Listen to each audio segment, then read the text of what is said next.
Okay, good morning, everybody.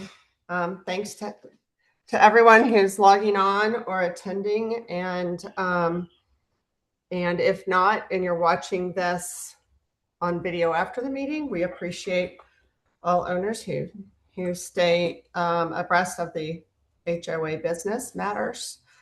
So thank you for that. I'll call the meeting to order and pass it to our secretary, Greg Collins. Tracy, I'll let you know the meeting has been properly recognized, and we do have a quorum. We've got yourself, Scott, Joe, and Chad remote, and Trish, Cheryl, and I here. And I would also ask for the board, if you reviewed the minutes, if we could have a motion on the minutes. I motion to approve the minutes from 1/30/2026. I second it.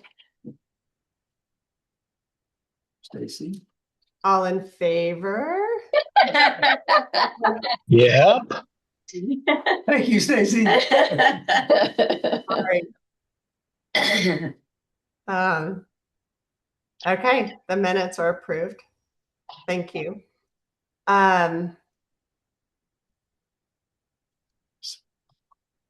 We have a lot of updates today. In addition to the usual reports. So I'm glad people are here. You're going to hear about a lot of property projects. If you're on property or have been on property, you'll notice a lot of work going on, and Bobby's going to update us on the status of that in his property update. We've got one policy to be updated later in the meeting, the contractor policy, and then we have some notes for consideration under the rules and regs policy. Nothing that we're voting on today.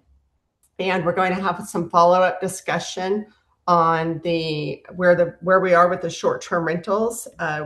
Most of you, or a majority of owners, took the survey, so I know everybody's anxious to hear where that stands. So thanks for being here, and I will pass this off to Joe Carey with our financial report. Hi, good morning, everybody. Gary, can you put the financial reports through April on the up on the screen? Okay, thanks. I'm going to be very brief here today. Just a general comment. I think we're fully converted now from our accounting system from QuickBooks to Buildium. That, of course, has caused some changes in how we see things, and how our how our money is tracked. This is through April of this year, through April 30th of this year, so the first 4 months of the year. Looking at current assets, we're in very good condition. We have ample money in the bank. One item of note is 106, the special assessment. That was the special assessment account that was for the Pinecone sewer pipe relining. That project is completed, and that money has been the contractor has been paid.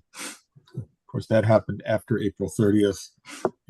So that $224,000 in change is no longer in that account. That account's been zeroed out. So on the next reports, you'll see the effect of that. We're in good shape on reserves. We have $403,000 in reserves currently. I'll speak more to that when we get to the reserves roll-up sheet at the end of this report. Accounts receivable, $446,000. That seems like a very big number, and it is. There's a reason for that. This is an aspect of the new accounting system. Our revenues are recognized on when they are due rather than when they are billed, and so that money there is represents the full what's left of the second quarter assessments that were due. Normally that number wouldn't be as large, but Elisa is currently on vacation. She's in Europe enjoying a cruise on the Danube River. And so we've probably got a slew of checks that have come in and are not yet deposited in the bank yet, and that'll all get taken care of when she gets back. So that number will come down some. So if I could jump in, I think also when Lisa gets back, she'll send out the reminders for people who just April 30th happened to slip by them. I don't know that those went out, and but since April 30th, that number is now down to about, I think it's down to about 270,000. So a lot of people have gone into Buildium and just made their own payments. Buildium's always the faster way to get your payment applied. But anyway, so that number as of April 30th was the due date, and there's always some lag, and it's already shrunk down pretty materially. Yeah, and I was going to mention that even regardless of the accounting system, there's always a U.S. mail lag and a lag in posting of receipts to accounts. So, depending on what date April 30th ended up on, I don't know if that was a weekday or a weekend day, but we never take that seriously until about the end of the first week of the following month. So, Joe, can I add something real quick about Buildium? No, a go lot right of people ahead. shy about making payments online, but Buildium does have the security in it. Most of you will see that it's got the two-factor identification now. So it's a quick and easy way to get your payments done so that you don't have to worry about writing a check getting lost. We all know mail coming up to Durango goes through 17 other states before it gets here. So it's just something that if you guys get used to doing it, it makes it so easy. You can set up the automatic payments, and it's just a nice, quick, seamless way to do it. Thanks, Joe. Yep, no problem. So Gary, one other item, the 145 prepaid expenses, 60,000 of that is the deposit that was paid to the contractor that did the Pinecone project. That deposit was paid in October of last year, had to be paid up front in order to buy materials. So that number, prepaid expenses, will come back down to a more reasonable looking level in future reports. Go ahead and scroll down, Gary. Fixed assets. This is all of our plant and equipment property. Go ahead and scroll down some more, Gary. I don't have any comments there. Current liabilities. If you remember the total number on current assets, it was just under 1.5 million. Current liabilities, 126,000. That relationship is wildly favorable. So just mentioning that. Go ahead and scroll down the rest of the way, Gary. Long-term liabilities, that's our auto loan for the truck, and then the equity section. Go ahead and go to the next page, Gary. Income statement, again through April. 3 columns are on from right to left is the annual budget, the year-to-date budget, and actuals year-to-date, which is January through April of this year.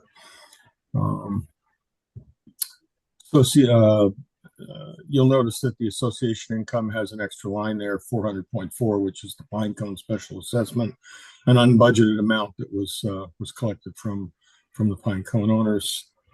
Let's see. Accounts 460 and 472. Both of these accounts are a little bit under budget.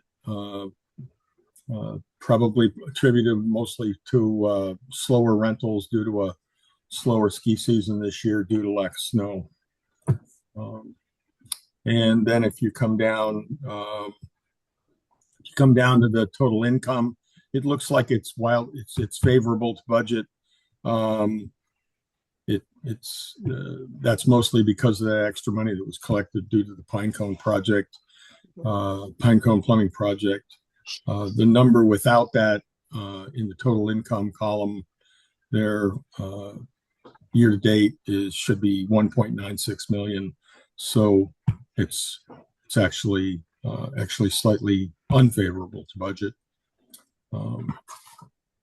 But not enough to be worried about. Expenses, looking at admin expenses, insurance looks like it's over budget, but that's a function of we pay our insurance bills, our insurance premiums, they're front loaded.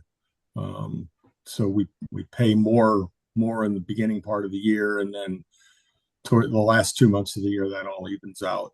So that's really not an over budget situation. It's right on budget. Auditing and consulting, that looks like it's right on budget, but there's more work in there. Most of that 12,500 is extra money that was spent on the 2024 audit. The budget for this year is for the 2025 audit, which we haven't even started yet. We have a new accounting firm doing our auditing. It's actually the same accounting firm we've worked with for years downtown, but that firm was bought out by a national company, and that national company has put in place a lot of restrictive, maybe that's not the right word, more rigorous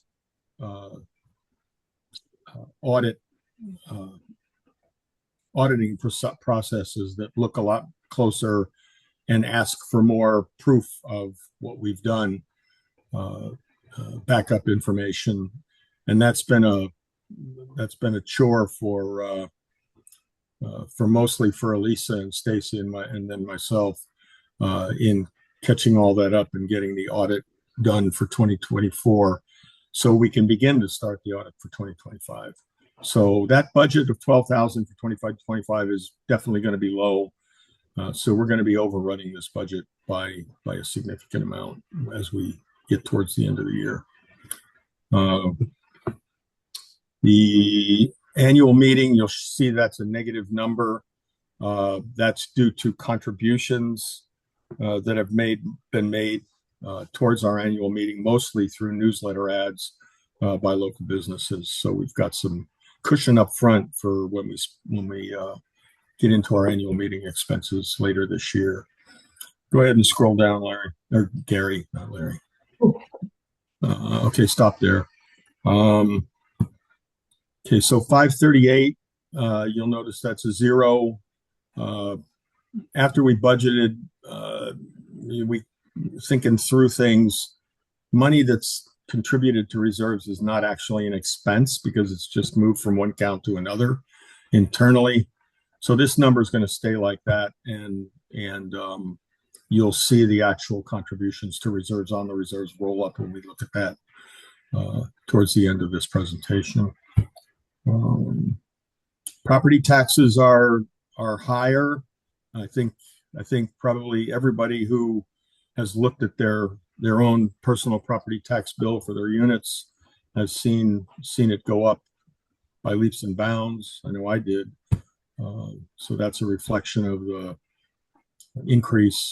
extreme increase in market value of properties that we have.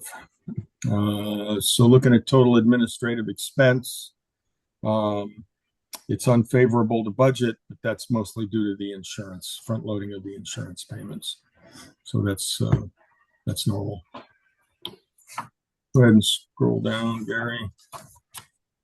Personnel expenses. This is mostly our office staff and our current front desk people. We have a little bit of unfavorable in the salaries.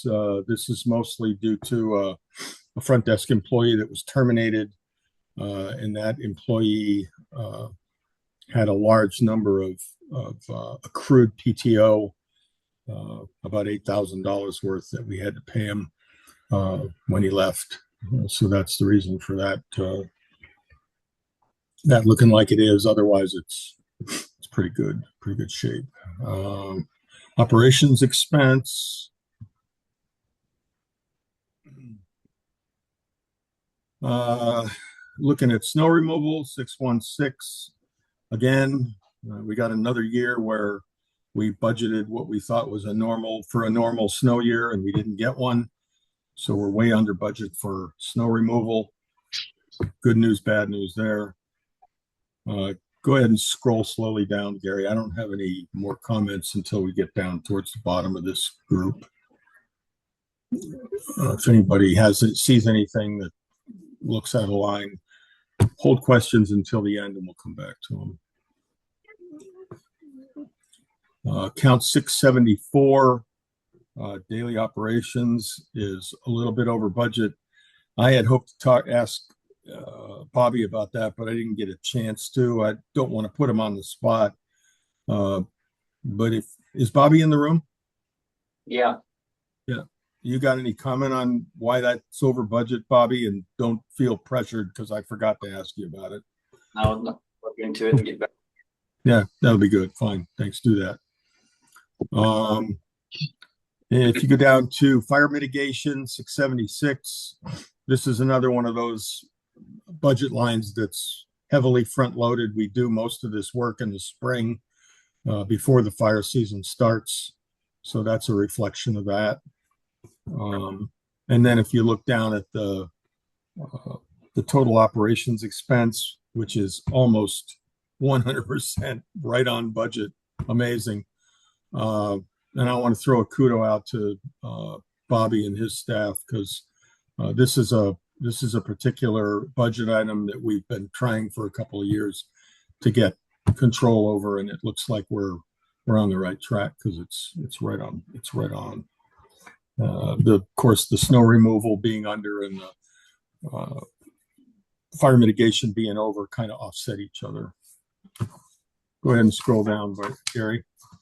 Yeah, utilities expense. Water and sewer looks to be under budget, but that's because we don't do any irrigation in the winter.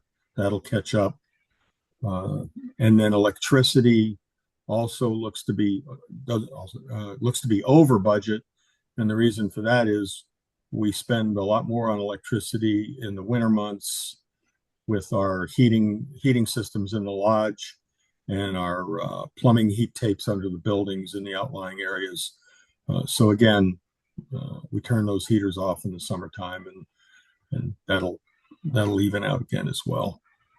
In spite of that, we're a little bit favorable to budget on the total utilities expense. Capital projects, there's 807 was an unbudgeted item. It was pointed out that we had some areas in Gamble Oak that needed patching and resealing. So we went ahead and did that. That was money that was money that was unbudgeted. 850, the rebuilding of the gas meter housings in Gamble Oak. This was a project that was required by Atmos Energy for their access to the gas meters for testing. So that project is got going over the winter. Hey, Other Jeff, than that, can I interrupt? I think, Bobby, we might need to change that description because it's not just Gamble Oak where we have those gas meters, right? Yeah, we got 5 in High Point. We got to redo. Okay. okay, we can just call it rebuild gas meter housings. Yeah. It's not specific to one area. Okay. Where was I? So overall, though, capital projects expense, it looks well under budget, but the biggest reason for that is that we tend to do more of those projects in the warmer months when the weather's good. So again, this is another area that'll catch up and equalize as we get further into the year. So you look down at net income and you look at those figures and you say, wow, it looks like we're way favorable there on our net income. But there's a couple of reasons for that. It goes back to the extra revenue that we got because of the Pinecone special assessment, about $225,000 there. And then, as I explained before with our new accounting system, Buildium recognizes revenues when they're due. And so we're 4 months into the year right now, yet Buildium is recognizing all of the second quarter revenue through the end of June. So that there's that effect as well. And then the other thing is that, again, winter spending tends to be less than spending for the rest of the year. So we're going to be in a catch-up mode when it comes to spending. So again, those numbers will equalize as we get through the year. One more page, the reserves roll up. There's account 538. You can see it. It's where we're posting the discretionary contributions to reserves. We budgeted $100,000 for that for the year, and we've currently contributed. We've currently moved 33,000 and change from operating to the reserves.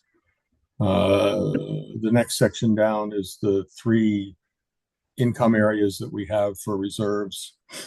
That's looking pretty much a little bit favorable to budget, but pretty much right on. Ending balance, currently have 403,000 as was shown on the balance sheet.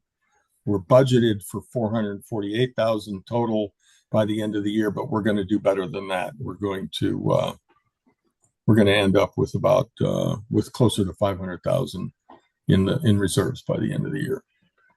Unless we have some surprises, Joe. Unless we have some surprises. I'm not on wood.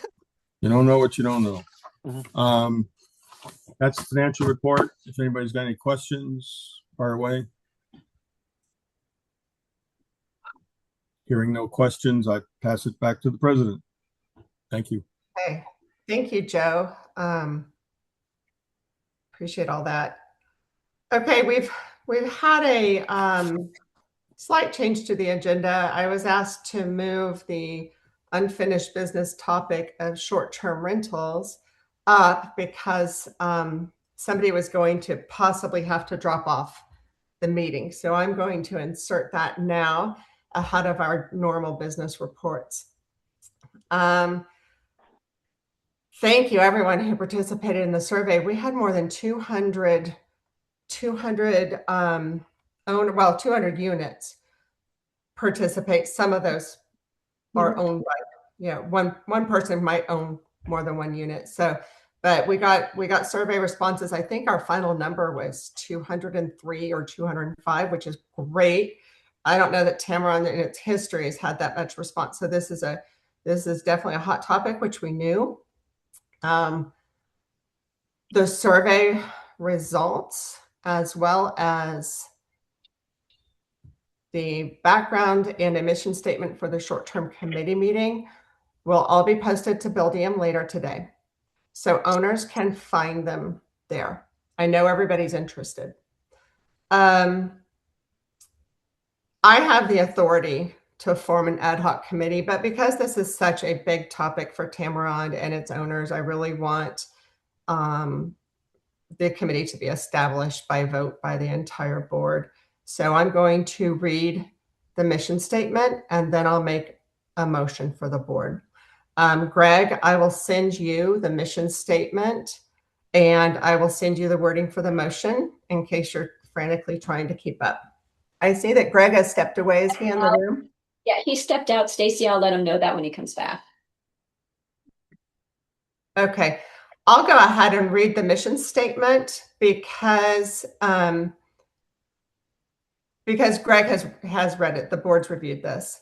Gary, I'd like to show the mission statement online. In case people find it easier to read while I'm reading, can I have the share? You are now the co-host. Go ahead and share your screen. Let me see. All right.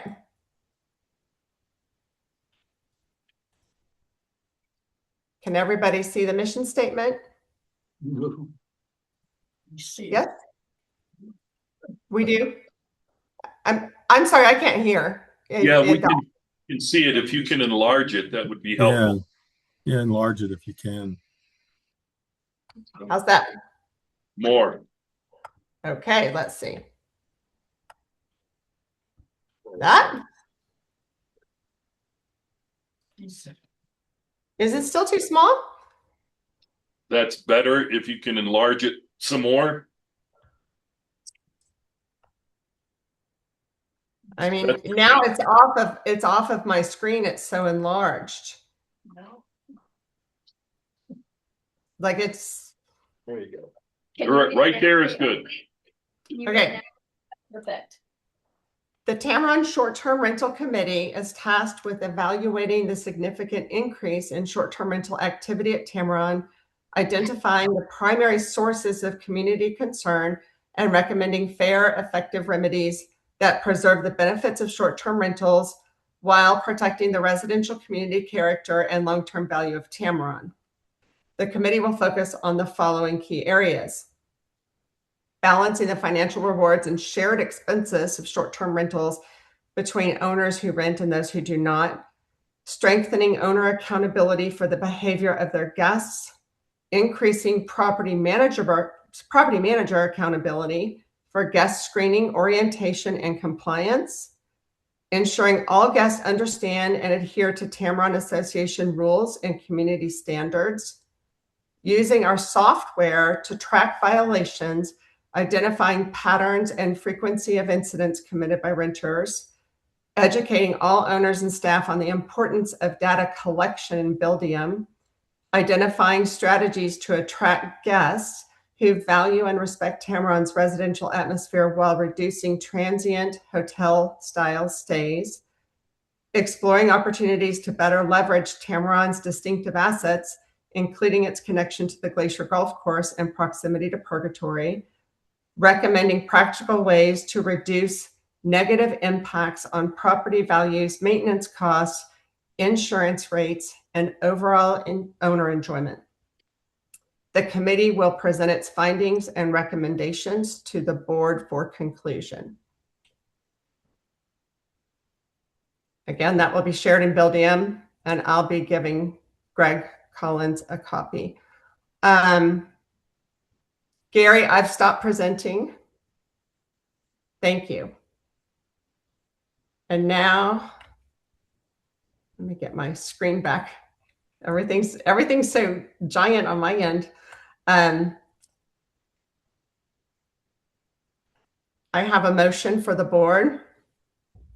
I move that the board authorize the establishment of an ad hoc committee to be known as the Short-Term Rental Committee, which shall operate under the aforementioned mission statement. The committee is charged with carrying out the duties and objectives outlined in that mission statement and will report its findings and recommendations to the board upon completion of its work. Do we have a second? I'll second. All in favor? Aye. Aye. Aye. Aye. Thank you. The motion passes. As far as members of the committee, I can announce that the committee will be chaired by Eric Tibbetts. Additionally, Scott Gillen will be a committee member as well as the board liaison. They're going to be working with the other members of the committee, reaching out over the next week to have conversations and hopefully identify the rest of the members. And we'll make an announcement when that happens. And that's my update on this topic. Does anybody have any questions? Great. Thank you. We'll move on to our reports. I'm going to start those by giving a Buildium update. We've worked really hard to build out Buildium for our association and the functions we're using it for. Thank you to everyone who's been part of that. Trisha, building out our rules and regs. Carlos has really been tremendous help with owners. Elisa and all the accounting. But we need to keep moving toward Buildium. And that is because if we are kind of stuck in both places, for example, if something's on one person's laptop, but then something's in Buildium, we never know where to find something. So we're really just going to keep pushing toward Buildium. And in that regard, when I said that the files for the short-term rental survey and the mission statement will be posted in Buildium, they won't be emailed out to owners. They're going to be posted in Buildium, and owners can go there to see them. In addition, the video for the meeting will be posted in Buildium. If you notice a rules and regs violation, this has been kind of a hot topic in discussion between Tricia and me and with the short-term rentals. A lot of people on the survey talked about violations that they'd witnessed the last 12 months, but nobody reported them to us. And so we really need to know what's going on and what you're experiencing in Buildium. Cheryl has spoken about all remodels have to begin with an ARC request in Buildium. Even if it doesn't need board approval, it needs to be documented in the system. So just a reminder that we are really continuing to push toward automation and everything being in our software. And if you need any help or guidance accessing anything, Carlos is the guy. He's our resident expert on Buildium. Do we have any questions about that? Okay, thank you. I will pass this to Tricia for a rules and regs update. Okay. Since the beginning of 2026, we've had 18 rules and regulation violations. They include owners and guests with pets off leash, guests with pets, not picking up pet waste, or some people will pick up the pet waste and put it in a bag and leave it on the property or beside where we get the bags. Storage under decks, clutter and laundry on decks, noise complaints. We had a guest with a trailer and a propane tank who was coming to cook out on the deck all weekend. Storing a vehicle on Tamarron property, inoperable vehicle on Tamarron property, bicycles on back decks, housekeeping, working late hours, and playing loud music. 8 violations were from guests, renters, or housekeepers, and 10 were from owners. Please remember, all pets must be on a leash while on Tamarron property and under the control of the owner at all times. All pet waste must be immediately picked up and disposed of in a trash receptacle. Do not leave bags with pet waste by the pet pickup bags or anywhere else on Tamarron property. Only documented owners are allowed to have pets. Family members, renters, and guests are not allowed to have pets on Tamarron property except where the law applies. Some owners allow family members, adult children, and parents to bring their dogs and have asked that we revisit this rule. We discussed it and we spoke with our insurance company, and they strongly discourage our allowing anyone but owners to bring pets to the property.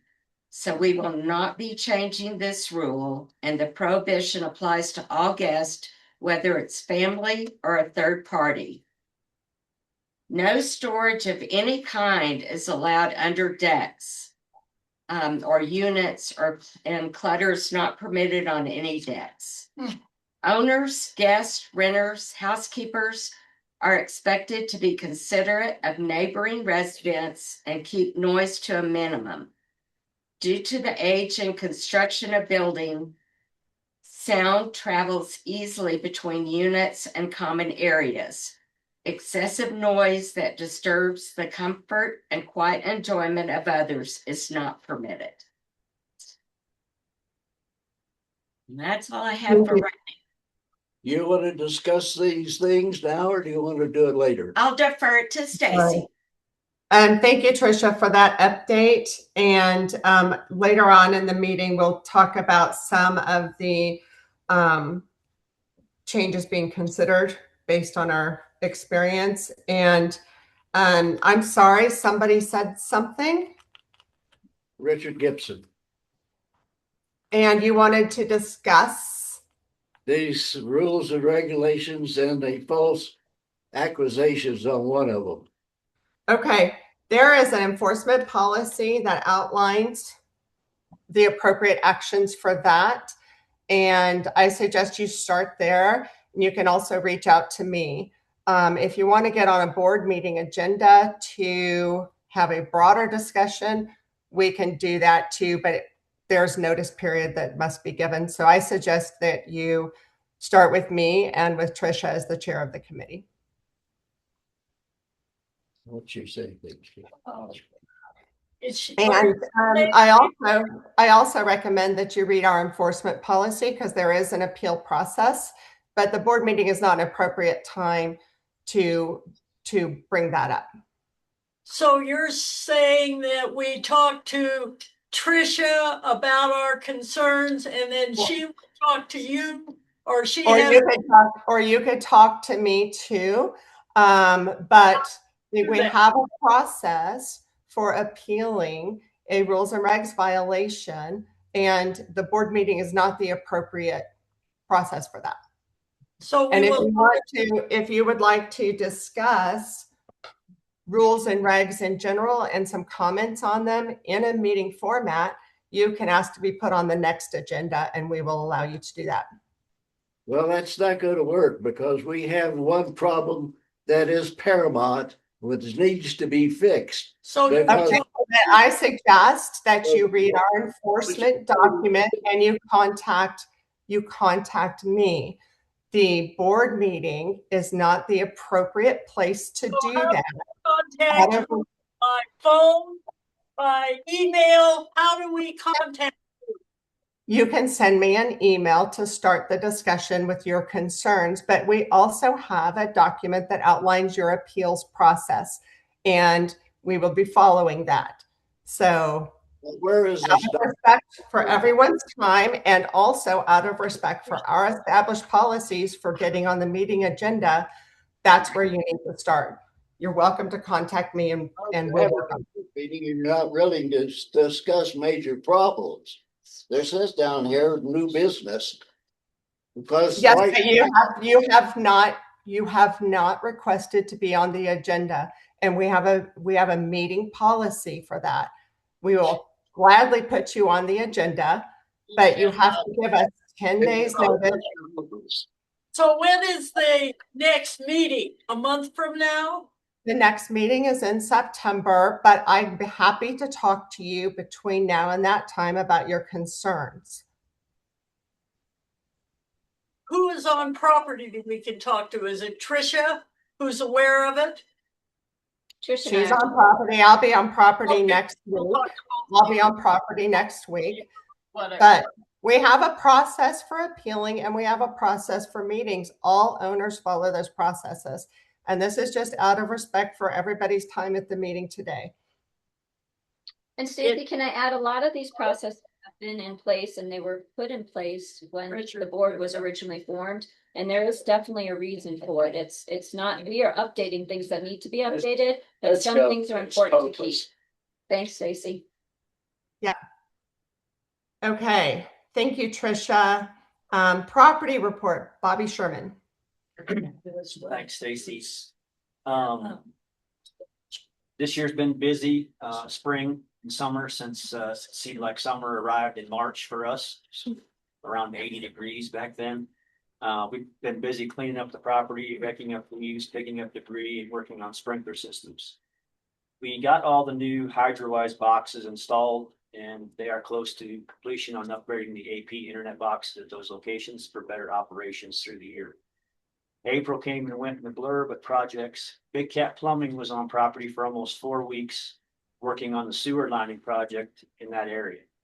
They jetted and lined 530 feet of sewer lines under the parking lots during the work. So we should be running good for quite a while. While on property, they also ran cameras down the lines in Gambelo to get an assessment of the conditions and locations of those sewer lines.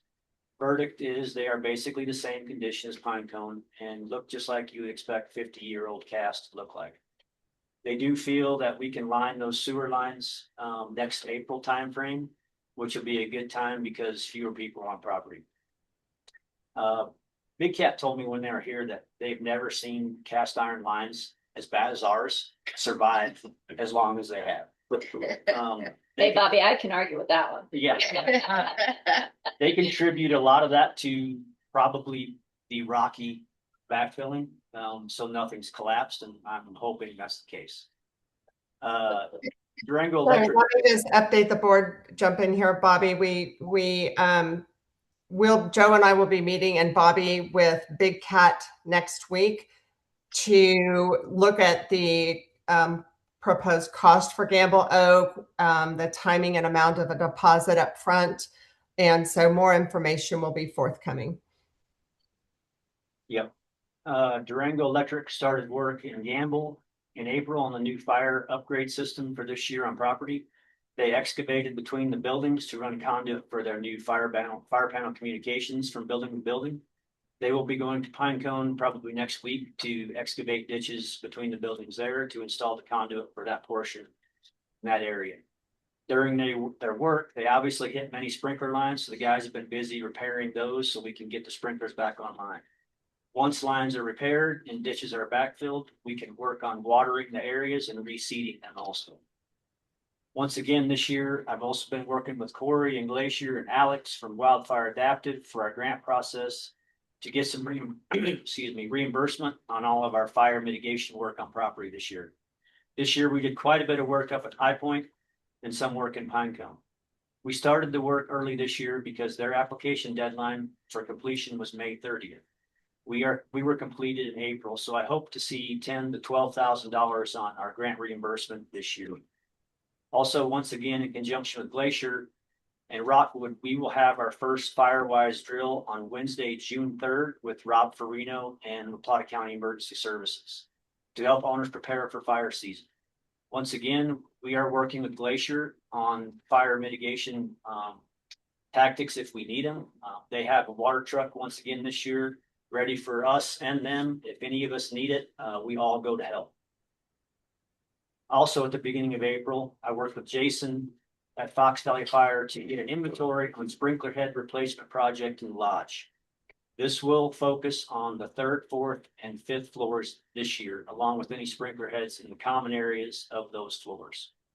This work will more than likely take place in November when there are fewer people here and it works into Jason's schedule. IU units in the lodge typically have 4 sprinkler heads, and IL units have 8. Owners can expect the cost to be roughly $95 to $110 a head to replace those if everything goes well during the change out. During this process, Fox Valley Fire will note any out of compliance issues he finds, and owners will be notified, and we can discuss it if any changes need to be made. Next year, we will complete the lodge and then move to outlying areas to units that have not already been upgraded during remodels. Like I said, this year seemed summer came fast and the grounds crew started basically a month early. We had to replace 2 PRV valves in Pinecone and 1 in Gamble. 1 in Pinecone, 1 in Gamble, in the manholes on the water lines. This year we are under water restrictions and can only water 3 days a week, Monday, Wednesday, and Friday, 9 p.m. to 6 a.m. So please do not drag hoses out during the day and water the grass. If caught, the HOA will be fined by Elbert Creek. I did get permission from Elbert Creek to run multiple days in the areas to get caught up over the next couple of weeks for the time we have lost during the work the Durango Electric's been doing. We also had to replace a backflow valve in Pinecone on the sprinkler system. We have replaced many non-working sprinkler heads and repaired lines in the areas along with aerating, spraying the grass in all areas, and spreading our first round of fertilizer. We spent a couple days spreading mulch that we had from all fire mitigation in areas of Pinecone and Gamble and High Point. This summer, we will be working with Stacy from Awesome Blossom on our flower bed work. Her and her employee will do the initial bed cleanings, then come to us with proposals on what they would suggest to do in each area. We also have worked with Glacier on their T-box resurfacing project. They had a lot of ground up sod that we will be spreading on the west side of Gambleoak in the uneven areas, so we can get that area flattened out, seeded, and hopefully start mowing it. We did mow it this week also, so that helps. We do not have sprinklers back there, but hope to get to a point where we can regularly mow it.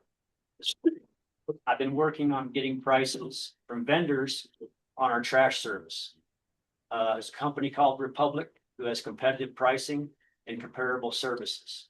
They do trash pickup along with the recycle if the board decides to continue that service. Let me ask that, Bobby, I'm sorry. We need to have a discussion as a board, if we want to continue the recycling service. It's an extra, what, Bobby, our numbers with recycling, it's about an extra, if we switch services to this new company, the recycling's an extra $1,000 a month, plus the cost of our maintenance team having to move trash out of recycling that doesn't belong there, and the whole association is billed for that time. Plus, if anything gets in recycling that doesn't belong there, we are fined for that too, and sometimes we're significantly fined. So does our association want to continue with the cost of recycling and the extra cost of the service, as well as the cost of the fines and the maintenance time for owners who just use it as a trash can? Or do we want to do trash collection only? Stacy, being that we only have the recyclable only at the lodge, I think we need to point that out. You have to bring all of the recyclable to the lodge, and I don't know how many homeowners are really doing it. I mean, I do at times, but in the winter when it's snowing, nobody's going to be using it. We're going to be paying $1,000, from the outlying units. It's a good point. It's a lot of money.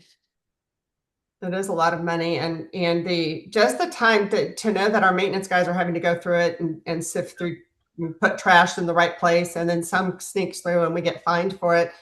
It's expensive. So do we want Bobby to pursue getting a service with recycling dumpsters, or do we just want trash dumpsters and we can refer owners to recycling drop-off places in Durango? Because you're right, none of the outlying complexes have recycling. I think that we should just price out just doing regular dumpsters and get rid of the recycling. It's great in theory when it works, but it's costly when it doesn't. One thing to keep I agree with Cheryl on that one. One thing to keep in mind is that trash will go somewhere. So if they don't have the recyclables, they'll throw it in the dumpster. So right, it's not like they're going to throw the cardboard in the street. They're just going to put it in the dumpster. Yeah. So I've quoted, we have the 3 8-yard dumpsters in the outlying areas, and then we can fit, I think, 4 3-yard dumpsters for trash in the lodge. Underneath. But we can't put anything outside, obviously, because bears will be living there. So we'll just have to see how it goes. What our pricing is. And Republic's huge in Arizona. I mean, they're a huge company and they're competitive. So are we thinking get recycling or no recycling? What's your thoughts? Oh, it's expensive when people aren't using them. Yeah, I think, Trisha. Yeah, I agree. Let's Do you have any ballpark, Bobby, on how much more trash we'd create if we didn't have the recycle? Because we're paying one way or the other. So,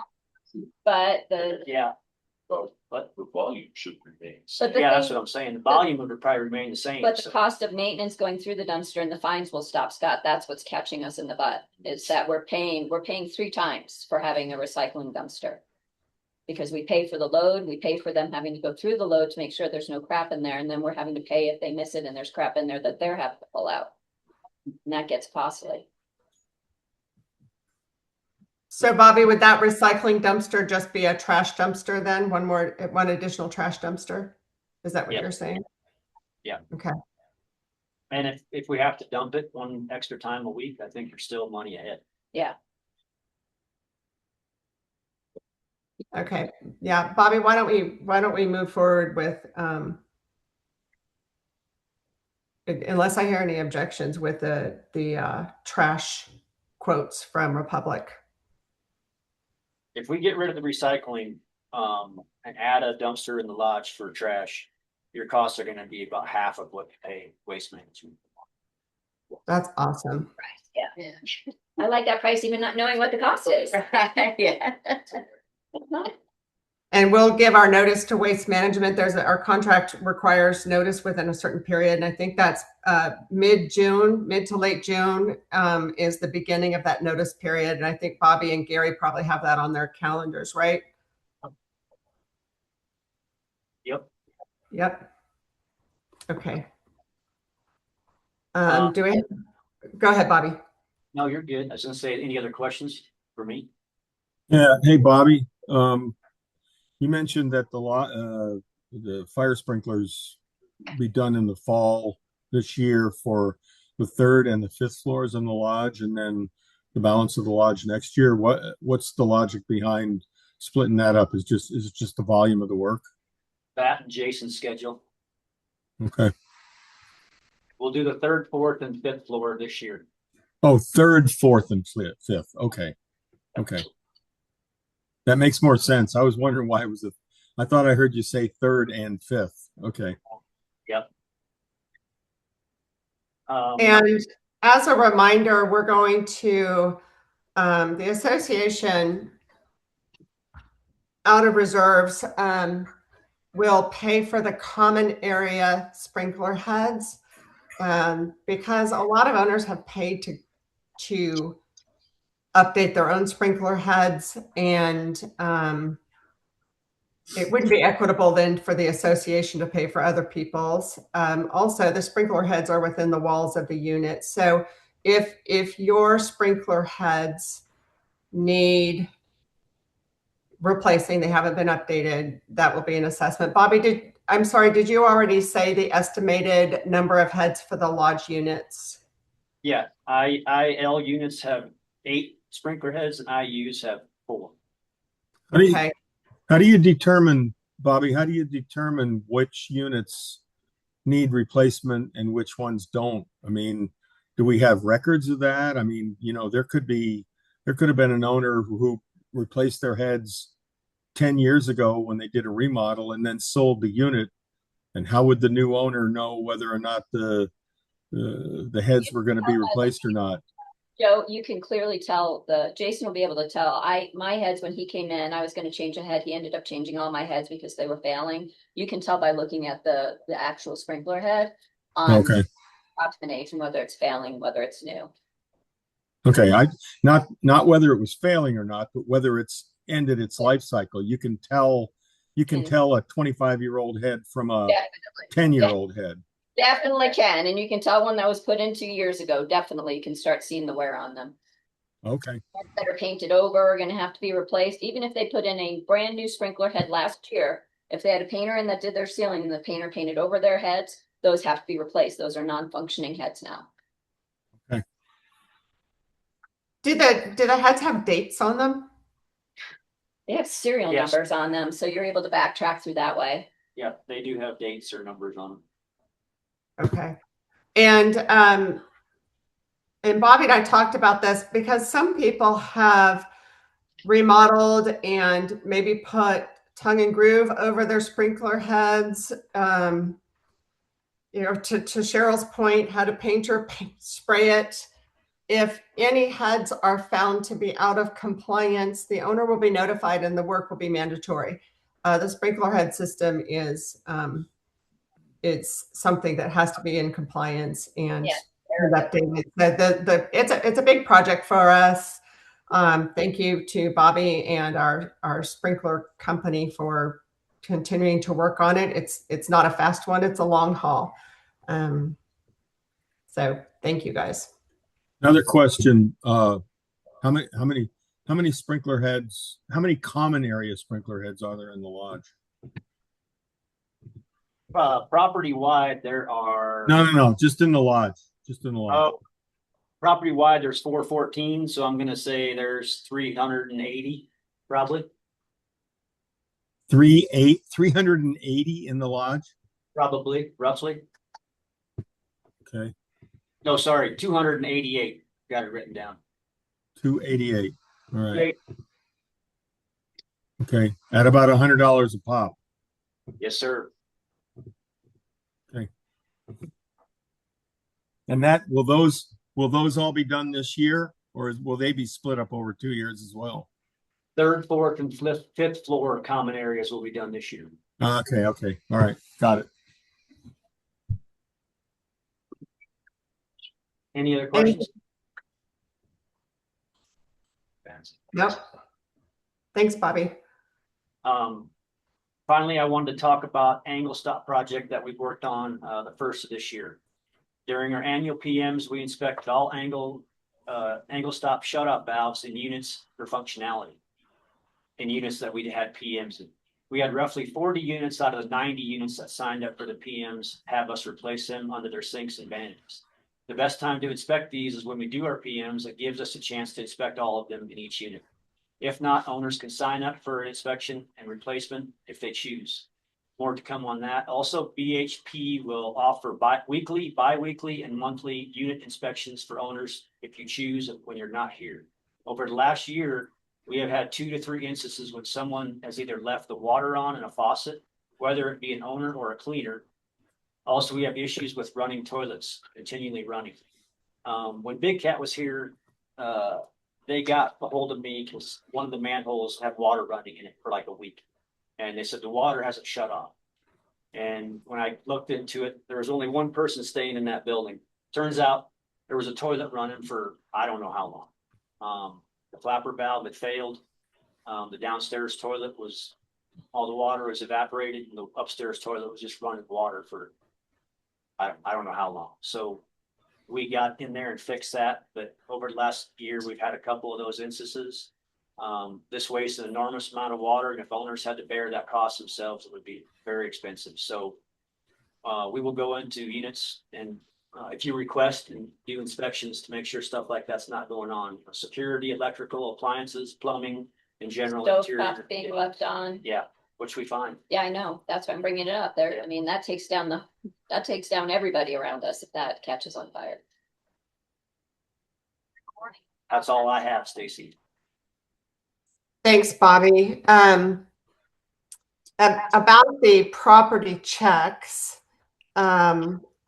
very valuable, especially for someone like me who Cheryl and Bobby know I'm useless when it comes to maintenance. And do you have a checklist, Bobby, that you could share? Yeah, Gary has that. Gary, could you share it? This is for if your property is going to be vacant for a number of months. It's good to once a month have somebody pop in and Cheryl, you told me, just start every faucet, flush the toilets, run the disposal, and check on things. But this is the checklist that would be provided for your monthly check. I just think it's very valuable. Bobby sent me a video of the running water from the toilet that was running recently, and all of that wasted water at a time when La Plata is going to have a very dry season. We're on sprinkler restrictions, and the cost to the association of that water, it just makes a lot of sense to have vacant units checked. So I thought this was a great list of things they look at to take care of your property. I'll mention also that I sent you, Stacy, and I've sent it to Norm. I think Norm bought some. They have water sensors on Amazon. They're like 40 or $50. I mean, you can put them anywhere where water might leak, under your sink, by your water heater, under a toilet. And if they get wet, they'll email you or text you, right, Norm? Yeah. Just to add quickly, we were traveling only for 4 weeks in Canada. 2 days or 3 days after we left the flapper, but something happened to the toilet. We lost 70,000 gallons of water in 4 weeks. And I was fined $5,000 which I actually was able to have removed. Wow. But we also have smart sensors in our county. So I can talk to you about that, but I have an app. I can see if landscaper says he was there, and I said, no, you weren't there. Nobody used any water. So I know exactly what's going on, and I can actually help reduce water usage because I have a smart meter to do so. And toilets are the biggest waste of water in every home. Yeah. And all the toilets here are just the old, right? They're not dual flush, so. Yeah. But it's great that you're doing that. Yeah. Because Hopefully you're people gone, take- you have no idea. You No. know? Hopefully people take advantage of it. Yeah. So, You know, all those technology things are great and inspections are great. The easiest way not to have water problems, if you're going to be away from your unit for an extended period of time, is to shut off the water main. I've been doing it for 20 years. And you come back into your unit when you've been gone for a few months, you crack it open and you walk around and make sure there's no leaks. And then you turn it on full and you're good to go. So you're going to discover a problem when you're there, not when you're not. yep. I'm good here. I'm good. You good, Stace? Yep, thank you. Trish? Okay. Wanna go over the? Yeah. So Bobby and I met recently to go over rules and regs. And one thing we were talking about was bicycles. A lot of people are storing bicycles on their decks, which is not permitted. And we don't really have a place to store bicycles. And some of them are heavy. These e-bikes are heavy. I've talked to several people. Bobby's talked to some. And we think it would be a great idea to add bicycle racks, so that people have a place to store their bicycle. I wouldn't take up covered parking, but one of the persons I talked to said if we got bicycle racks, they would definitely use it. They get a cover for their bicycle and of course a lock. But I think this is a great idea and I wanted to present it to the board and owners. Where would you put them? That's up for discussion. Okay. So obviously we'd have to have them at all the outlying as well as the lodge. And actually at the lodge, doesn't Glacier have the bike racks on the side now already? Lodge. Yeah, over there by fitness. By fitness. Yeah, they have that. Yeah, and I think they have this, just the terms. Anyway, we have a picture of what we were thinking about for the bike rack. I mean, the cost is nominal. I think our discussion is, Gary had mentioned bike racks have been discussed in the past, so I don't know, I wasn't privy to those discussions, but the location and whether people would use them are the main things that come to my mind. How about everybody else? I think the logical place to put them in outline would be by the utility services, by the washer dryers, because then they're centrally located and not on any of the other property. That's what I was thinking too. I mean, as a cyclist, I have to say there are people that will use them, but when you spend $10,000 to $12,000 on a bike, you're not going to put it on a bike rack. You're going to keep it on your vehicle, or you're going to keep it someplace where it's safe, because bike locks can be cut. And if you've got $12,000 sitting out there that somebody can throw on the back of their truck and leave, they're not going to do it. They're not going to do it overnight. Very true.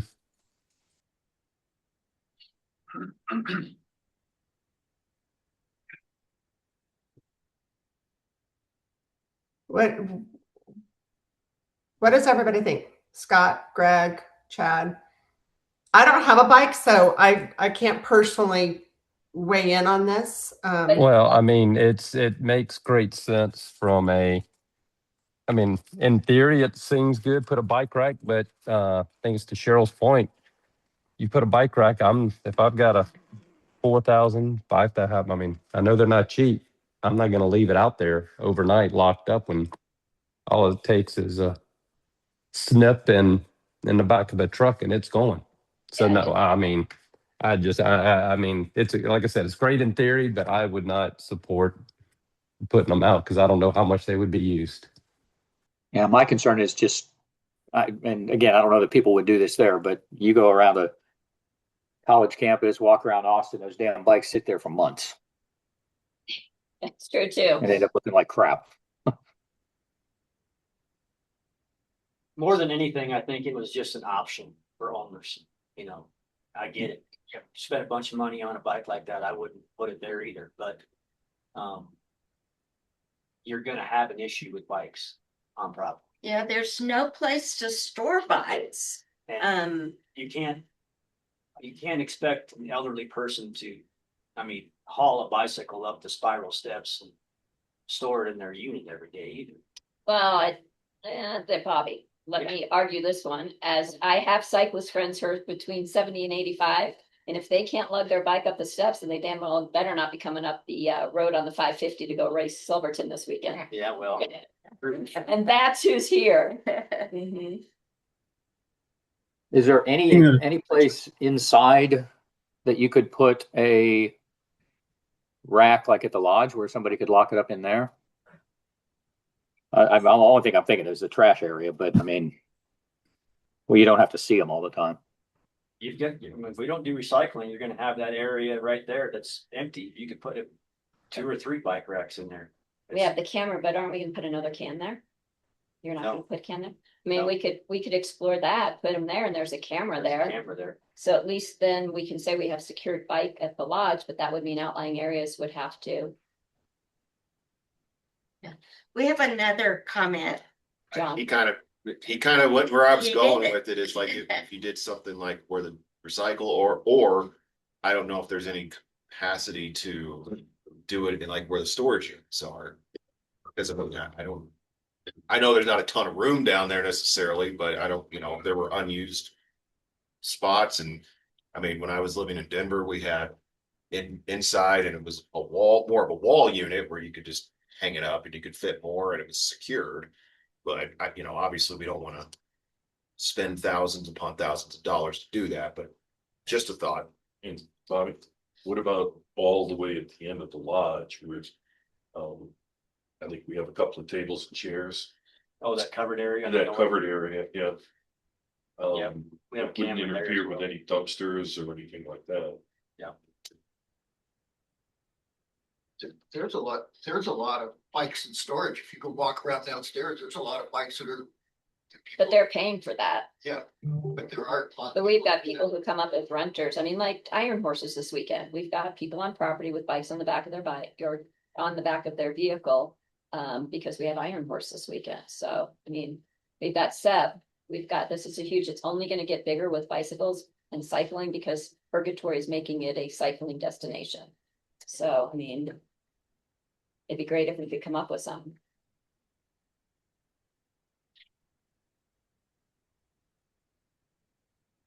Well, and even with I just go back to the point of with the Purgatory dirt bikes. I mean, those mountain bikes aren't cheap either. And I mean, for the day, absolutely, but I just don't know how much they would get used overnight. We have our survey software for a year. We could pose that question to owners. Which complex do you live in? Do you have a bike or plan to get one? If yes, would you store it in a bike rack outside? We could find out. Stacy, that's I like great that. concept. Great Yeah. idea to have the bike racks, but I think a survey would be real helpful because these bikes are expensive. And Yeah. everybody's already, I think a survey is a great idea. Okay, let's do that and see what the interest is and the location, because, as Trisha said, if you have an upstairs unit and you have a heavy bike, it might be problematic to get it up there. And if our rules and regs say no bikes on the decks, it'd be nice if we could provide something for people if they're going to use it. So I'll go ahead and line that up and then we'll follow up. Bobby and Trisha, maybe you could be thinking about and looking at suggested places if we move forward. Thank you. Mm-hmm. Thank you. Do we have anything else on the property report? Okay, Cheryl.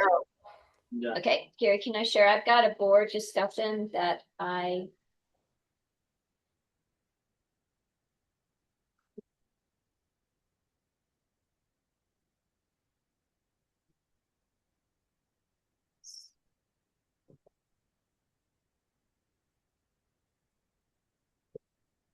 Did it not?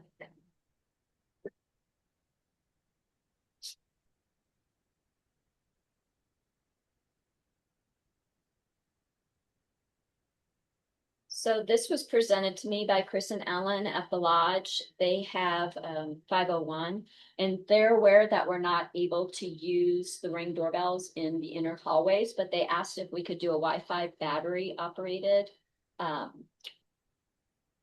doorbell so that they can hear it when they're in their unit.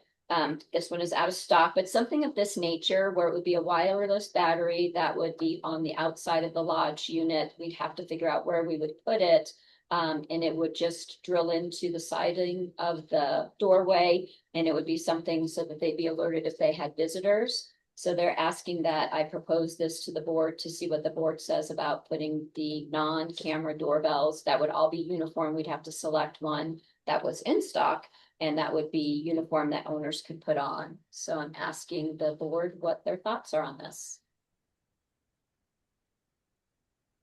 No camera, right? No Just camera, just wireless operated doorbell. It's just a old fashioned, old school, nothing, but it's Wi-Fi, so it's updated, it's Okay. Wi-Fi. So they don't have to do any electric to get to it. It would be strictly a Wi-Fi battery operated one that sticks on the door frame. I don't see a problem with it. Where would it be mounted, Cheryl? Do you have I honestly haven't spent that much time looking at a lodge door, so it's hard for me. There's a door frame around the doorbells, around a door, so they would be able to do it there, and that'd probably be the most sensible place, so they're not going into any of the siding. We'd have to find a uniform place where everybody could have one if they decided to do it. I guess I'm struggling with the rationale of needing a doorbell in the lodge room. I don't, how big is the unit? I went to Scott, as you get older, your hearing, here's what I came up with from this. As you get older and your hearing starts to diminish, if you have a knock on those doors, because those doors are so close together, you might not know which unit is getting the knock. So I'm thinking that's what Chris and Alan's theory is that the doors are close together and you're not knowing, and you're getting up because the neighbor next door is getting knocked on and it's not you. So I'm assuming that because they have a hub where they can put the bell anywhere. So I'm thinking they're putting it back by the window where their seating is so that they would know that it was their unit that was getting knocked. I look at this as it could be a good ding dong ditch for the kids that come and run through the lodge hallways too. So it could be fun for the homeowner. I don't know. My lodge units are 479 square feet. I hear everything. So Well, Chris and Alan's unit is a penthouse, so it's a large unit. is that what it is? That's why I was asking. Yeah. I personally, I have no problem with this. It makes it a little bit more convenient for them. So that they are knowing, because they've got that upstairs where they wouldn't necessarily know, or that back seating area. So my opinion is I don't see a problem as long as we're uniform. We find a place to put it that Bobby and I are comfortable with. And then either the homeowner or Bobby, they could hire BHP to install it for them if they wanted to, but it would be just to add as something that. I think we need to put a waiver in place or an affidavit in place or something that says if somebody ding dong ditches them, they're not complaining to the board. Yeah, it's not our fault. There's not going to be anybody to complain to soon. Yes. So is it going to be inside the door frame so it's facing the hallway, or it would be old school, Stacy? Think old school when you were going home and you had the doorbell sitting there on your door frame. It just it'll be facing the hallway. But it has no camera, so it's not interfering with any rules and regs or any legality of laws of La Plata County. And the only change to the wood would be to mount it. Yep. I don't know how long ago it was put in place, but I have one of these on my door frame in unit 843. It's battery operated. I got to change the batteries every time I get there because they die, but it's just a doorbell. It's all it is. Yeah. So what is the board's thinking on this? Can we bring this forward as a motion to vote? Or do we need time to think about it? Do we need Bobby to kind of, I mean, if we're going to allow it, then we have to assume it might happen more than once. So we probably need to make sure that we have some consistency into the install. It would be just the same as the Ring doorbells. We have a place where everybody's able to put their Ring doorbells, so it would just follow along those lines that it would fall into place with what the camera doorbells on the outside units are able to have. But a certain place, a specific doorbell that has to be approved. Every owner would still have to go through ARC to let us know they were doing it, whether they put it on or not. And then we would make sure that it conforms to what our policy is. What is the measurement, Cheryl? I don't see that. It's a typical doorbell space. It's small. Okay. It is, Yeah, that's very small. 2.6, the width is 107. So yeah, just, Okay. it's, I mean, those old the Ring doorbells, as we know, because it's got a camera. This is just a typical small little doorbell. We all had them growing up. I don't have any more questions about it. I don't either. Is everybody good with moving forward with approval, and we'll figure out where and the exact style? I am. I think we need to make a motion. I make a motion that we approve putting on-camera doorbells, allowing non-camera doorbells at the lodge. We will go forward with finding a product that works, that's a place where it works, and then the board will approve it, and all installations will have to go through ARC request prior to being installed. All in favor? Aye. I opposed? You need a second. Oh, we need a second. I'll second. Aye. Aye. I in favor. Anyone opposed? I can't see the, Cheryl, No. you still have your file up. Aye. And I'm gonna stop sharing now too.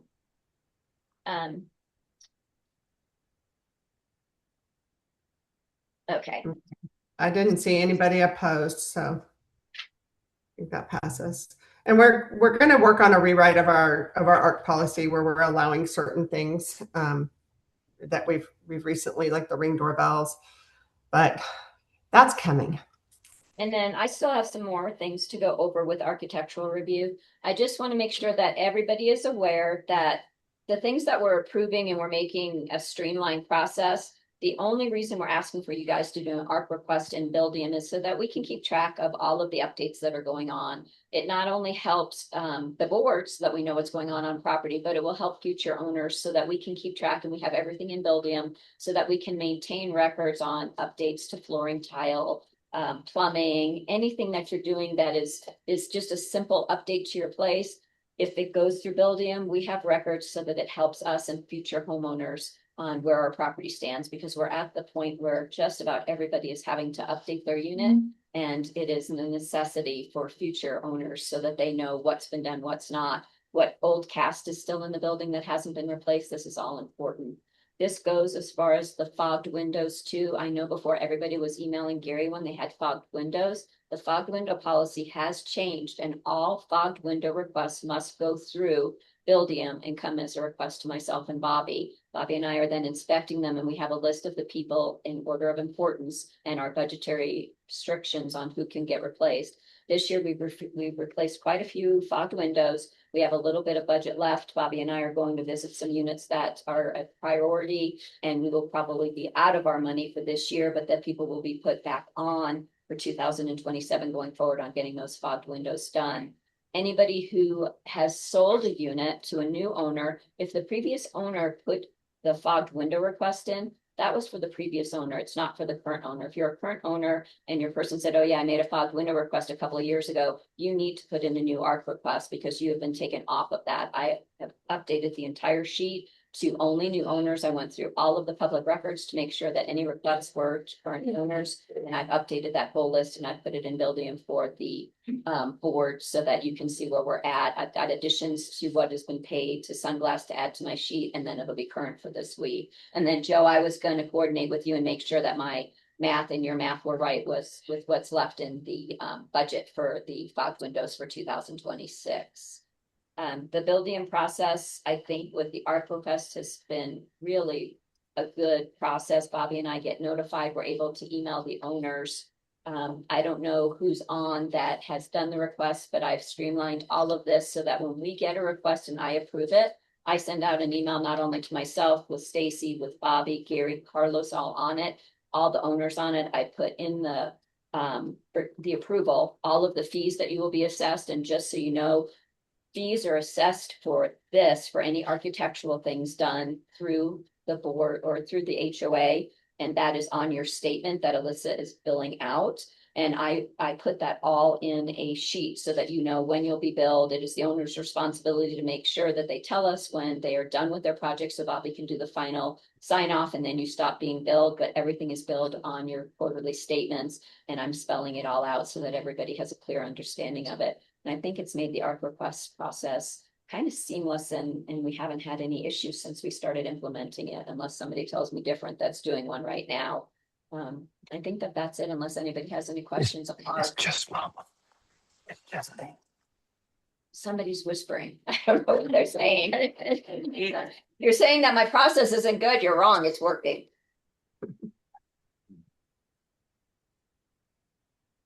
Anybody have any questions? That's it for me, Stacy. Thanks, Cheryl, and thanks for all that work to bring everything into Buildium.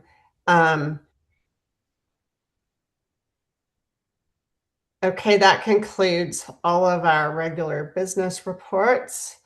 Unfinished business, as mentioned earlier, we have some policy updates to discuss. The first is the contractor policy. The board has reviewed it. I'm going to share the main changes instead of reading a 4-page policy out loud during the meeting, but the policy will be posted. There are no huge changes, but we did note that all remodels have to begin with an ARC request, and this is actually per our CC&R section 19.1. Every remodel begins with an ARC request. If your request requires board approval, you will be notified. Otherwise, Cheryl, as ARC chair, is going to work with you and with our director of maintenance to make sure all paperwork and deposits are submitted and tell you have approval to begin your remodel. So they're just keeping everything in line with the community standards. We've also spelled out what work requires board approval. The last policy said all exterior work, but actually in our ARC document, it goes a little bit further. If you have exterior work, including windows or doors, or if you have major plumbing changes, major structural changes, big electric changes, then you're going to need board approval. So we've kind of spelled that out a little bit better. Our prior policy said sprinkler work must be done by a licensed company, and we've added that it's going to be a licensed company selected by our director of maintenance. We had one bad experience with a licensed sprinkler person, and we don't want to use them again. So we are only going to be using people who are familiar with our property. And so if you have interior sprinkler work to be done, our director of maintenance will select the company. We've given a time period of 1 week for remodeling contractor dumpsters to be removed. We've listed the holidays that are blocked from work. We've always said no work can be done over holidays, but now we've listed what those holidays are just to help owners and contractors have a better idea. We've given authority to our director of maintenance to enter the units to do periodic inspections. We've spelled out installations that are prohibited in the lodge. And those currently are the installation of a garbage disposal, the new installation of a clothes washing machine, and the installation of a dryer, any kind of dryer except ventless. A ventless dryer is allowed. The fees on our contracting policy are from 2007, so they're very outdated, but we've only updated one. The fee to begin work without compliance to the policy was $250, and we've raised that to $500. So those cover the changes in the document. And I would entertain a motion. I make a motion to The contractor policy that has been reviewed by the board members. I'll second. Thank you. All in favor? Aye. Aye. I'm sorry. Did we have any questions? I should have asked that first. No? Okay, all in favor? Aye. Aye. Anybody Aye. opposed? No opposed. Okay, that passes. I'll be providing that policy. It will be posted to Buildium. And let's take the old policy off. And We might need a break. I know Joe might need a break and I know Cheryl needs a break, though Joe can turn his camera off and run. I can't. okay, can you guys wait 5 minutes? Because we are almost done. If you say it's 5 minutes, I'm holding you to it. Yeah. Okay, we moved the short-term rental discussion to the top of the agenda at the request of someone who had to drop off. So for anybody who joined late, I will be posting the survey results and the committee mission statement to Buildium. And today the board established a committee headed by Eric Tebbetts, and Scott Gillen will be a committee member as well as the board liaison. Remaining committee members will be identified shortly. So that's all there is on that. And yes? Did somebody say something? Nope. Okay. I've added an item of new business. That is the upcoming election. Gary, I've been asked to talk about this. I'm having weird sound issues. Is anybody else? Do we want to go over the rules and regs that Oh, Tisha, I'm sorry. I did forget about that. Let's very quickly cover the proposed or the things you're thinking about as a change to take the board temperature on that. So due to the extreme wildfire risk in our area, smoking, tobacco, and marijuana products and vaping is prohibited in all common areas and outdoor spaces, including decks within Tamarron. Dry vegetation, high winds, and seasonal fire conditions create significant danger to residents, property, and surrounding areas. Even a small ember of improperly discarded smoking material can ignite a fast-moving wildfire. Only furniture designed and Go ahead. Sorry. only furniture designed and manufactured for outdoor use may be used on decks. This requirement helps maintain the appearance and aesthetic standards of Tamarron, protect property values, and reduces damage and safety concerns caused by weather exposure to furniture not intended for outdoor use. All outdoor furniture must be maintained in clean and good condition, free from excessive wear, fading, rips, tears, or damage. Can I go back to, with the smoking policy, Carla brought up an important point. Not only cigarettes, no parking on the grass. The grass might look lush and green, but all it takes is a hot car or a hot chain to get on the grass and you're gonna set the whole place on fire. So no parking on the grass, no vehicles on the grass. Sorry, thank you. No problem. I'm sorry, Cheryl, I had forgotten about this part. Did you need a 5 minute, but it might be more like 10 minutes now. I can hold 10. I'll hold 15. Okay, I'll hold 15. He's already had one. I know, Greg, go ahead.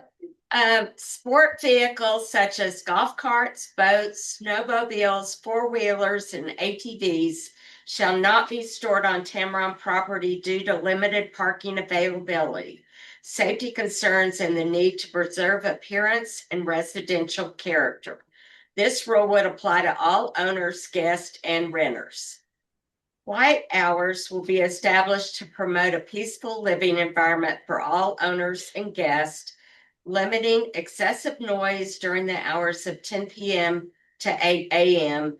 is to help reduce disturbances, support neighborly respect, and enhances the overall quality of life for all residents and guests.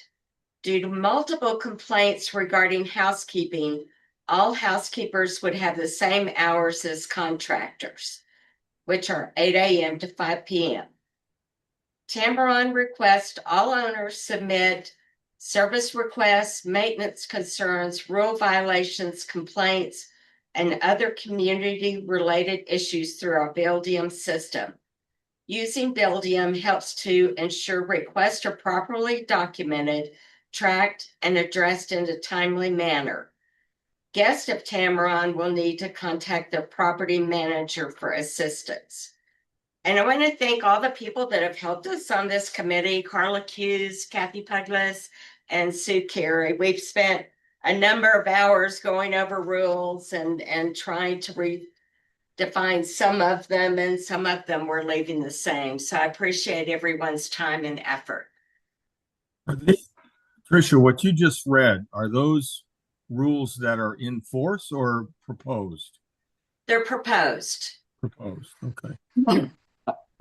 I'm suspecting you're going to have some pushback on the golf carts and I mean, people come up there with trailers and have, you know,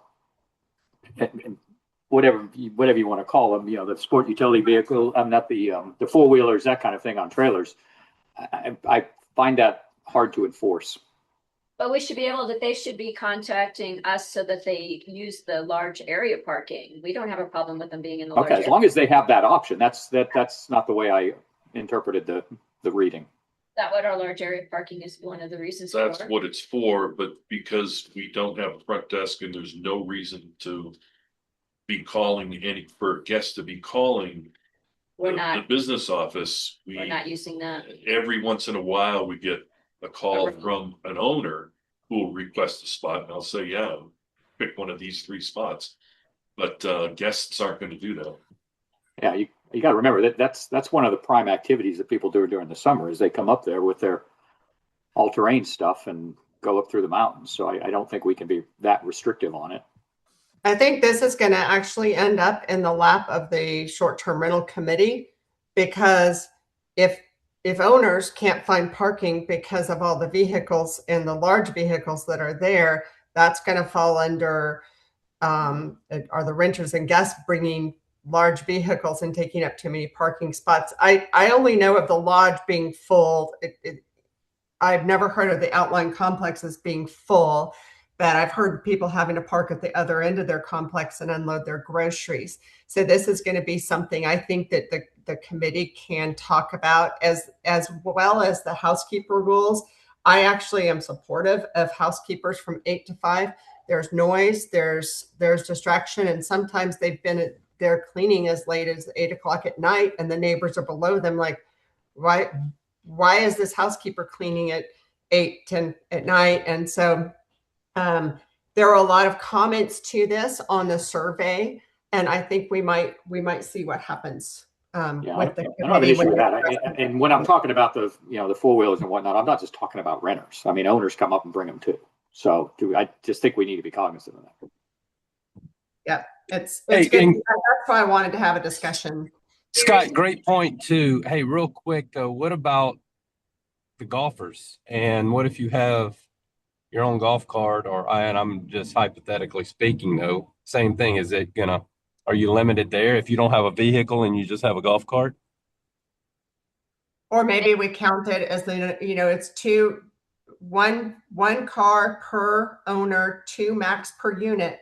You don't have, if you haven't reached your max, then maybe you can't. I mean, these are brought up because these are problems we're having that are being reported, and they're hard to execute within our current guidelines. So just know that we're talking about this, we're seeking feedback. I might just kind of bullet point these for the board and in an email, and you guys give us your feedback, because Trisha's worked really hard to take reports of violations and to handle them within the verbiage of our documents. And these are the matters that she is finding some gray areas or some pushback, one direction or the other. What do you guys think about smoking on decks? Yeah, I wanted to comment on that.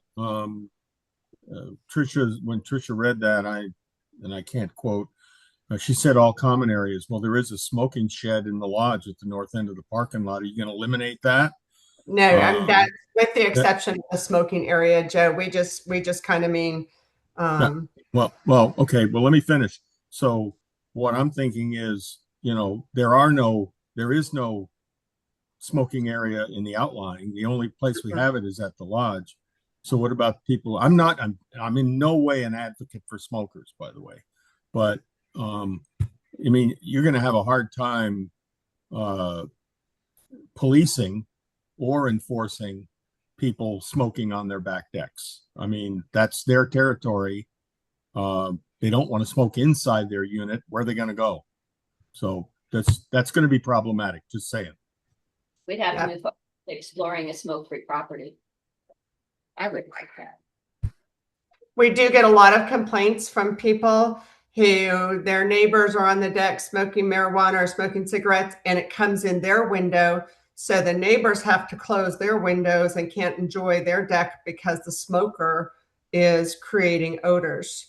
So that goes both ways. If they have to smoke, maybe they smoke in their unit, because otherwise the smoke is going inside someone else's unit. And these are just complaints that have been brought to us, reported as violations and rules and regs and stuff we have to start considering. And maybe a survey applies to some of these too. But I do think in today's fire environment, I have watched renters just toss cigarettes off the deck. And I think that's bad for us. Yeah, it only takes one to ignite a huge wildfire. We had a fire. We had a fire at the south end of Pinecone that was started by an owner who tapped his pipe tobacco and missed his receptacle, and it set his back deck on fire. So it's happened. Stacy, with the survey, maybe we start a survey with trying to gear towards the updated policies of a smoke-free property in an apartment condo area. I mean, it's happening nationwide. It's not just us. In any wildfire state, they are starting to explore those possibilities. Yeah, I know that the state of Colorado, actually, I did some research on this. They do have laws about this that enable HOAs to say non-smoking property, period. But nobody's saying that here, but I do think maybe a survey would be a good idea. And Tricia, we could work on that. Okay. And our neighbors, that is a smoke. I want to say Glacier's a smoke-free facility or a smokeless facility as well. They are, including the golf course. Yeah, that's what I know the golf course is. So it's like, where do you maybe we just follow their lead. Yeah, it's really good. And last I heard, if someone wants to smoke their good stuff or whatever, they can always just consume it through an edible. Okay. Well, this is just to take under advisement, and we will. I think, Tricia, we could do a survey and really try to find out what the owners are experiencing, and we know what we've experienced with rules and regs, and what the owners want. I think that might be a good next step. Okay. I think these were all great points that you guys brought up, and if we fine tune them, I think it'd be awesome, and we could move forward with that. I do have a question. Gary has a question. Yeah, when you were reading the parking things, this is going back to parking and what Scott had said. I believe the words that you used were storage of RVs and things like that. You can't store them. You were going to have to define what store means, because if a guest comes here and they stay here for 5 days or a long weekend and they bring a trailer with RVs or a Razor or any of those vehicles, does that constitute storage? Stacy, let me defer this question to you. Didn't Heather say that she has on their site? No trailers, no vehicles. Yeah, Heather tells her renters that they're not allowed to bring any of that stuff. And When did we ban that? I didn't say that we banned it. I said Heather banned it. Heather says no smoking in units at all. You know, Heather's instructions are no trailers. Now we all know how often people click the box that they agree to terms and they never read them. So those are two different things. But I would, if we're trying to define storage, which we're not really defining anything in this meeting, I would apply the same as with our cars that, you know, if an owner leaves the property, they can't store their vehicle longer than 30 days if we use the word storage. But, you know, we're not doing the policy right now. We are just running through some things that have come up as a struggle for our Rules and Regs Committee as they've built out the policy in Buildium and have started working with owners on it. Question. Anything else? Yep, we got a question. If we went totally smoke free, would that lower our insurance? I guarantee you it would. Smoke-free property gets a discount. I don't see how it could hurt, but I haven't actually asked our agent that question. You do. Smoke-free property gets a discount in insurance rates, just like having all alarms or fire sprinklers. It's part of a policy usually, so we could explore that, Stacy. Is it a good discount? It's a good discount. That's good. It'll never bring us back to where we were, but No, I can check on that. Who asked that question? oh, Brian Brian Martinez. did. Brian did, but now Norm's got a question. Already asked. No, thank you, Brian. Norm. Just some comments, which might be questions. Back to the recycling area. I was taking some recycling materials in that area, and there was an area behind that dumpster area that looked like the Tenderloin section in San Francisco. It looks horrible. And I was wondering what is being done with that, who uses that, etc. All of my comments are going to address the really, my hope is to increase the aesthetic value of our property, even inside. And I was wondering about that area. Second thing, I appreciate Bobby's report on grounds.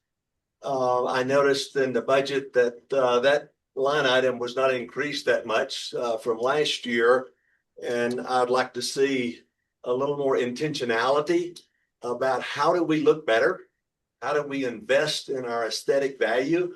And I certainly appreciate, Bobby, your comments. And there seems to be an intentionality about creating a plan for things like the flower beds, etc. So I thank you for that. Golf cart. I have a golf cart in Destin that I was thinking about bringing to Tamron. We have one car, and in the beautiful summertime, it's street legal. It has tags, and so just to throw that on the table to say that some people may want to use that as their transportation on property, and not just to store as such. So That's good. That'd be good feedback. Was that it? That's I'm it. sorry, if we have a survey, Norm, that would be good feedback for the survey. Like all those responses that come through in detail and would be important for us to consider. And as far as the landscaping budget, I'm working very closely with Bobby and Joe on how we allocate the maintenance time and budget should the landscaping, the flower person, I forget the name of the company, outline a plan. We don't intend to go over budget, but we can always try to move things around a little bit. Yeah. BHP's been great about, getting as much work per dollar as we can, and looking constantly at the budget. So thank you to BHP for that. Wonderful. And I'd like to bring up, we have a new landscape person that'll be taking care of the grounds, but they don't start till June. Isn't that correct, Bobby? Stacy. Stacy. He mentioned that, the flower company. Yeah. So it's just not time yet. And I Okay, thank you. I'm trying to be respectful of everyone's time.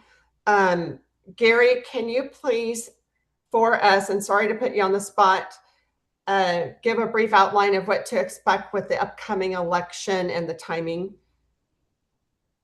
Yeah, we're gonna send out a notice to anybody who wants to run for the board. That'll be posted in Buildium, and then I'll reactivate that page on the website. Send your resume. We like to keep the resumes to one page and a letter of introduction to one page. We post those. Those will eventually, no, those do not get sent out in the mail. All of this needs to be done by the end of July. And if you plan to vote by paper ballot, we need to know that in advance as well. There's two spots that are opening up on the board. Anybody is free to run as long as you're an owner and you're in good standing, I guess, is how the rules read. But all of that information is going to be coming out primarily in July. So look for that. Gary, doesn't it come out in June? I'm sorry? Doesn't the information to run for the board come out in June? Yeah, usually. I thought it comes out in June and people have to send their resume or their letter about themselves by the end of June. I'll check that, Stacy. I'm not sure if it was the end of June or the end of July last year. But the notice for the annual meeting has generally gone out first week of August. So all of the request for nominations, solicitation of nominations, and the deadline for submitting nominations needs to happen sometime in advance of that. So, yeah. We can look at last year, but I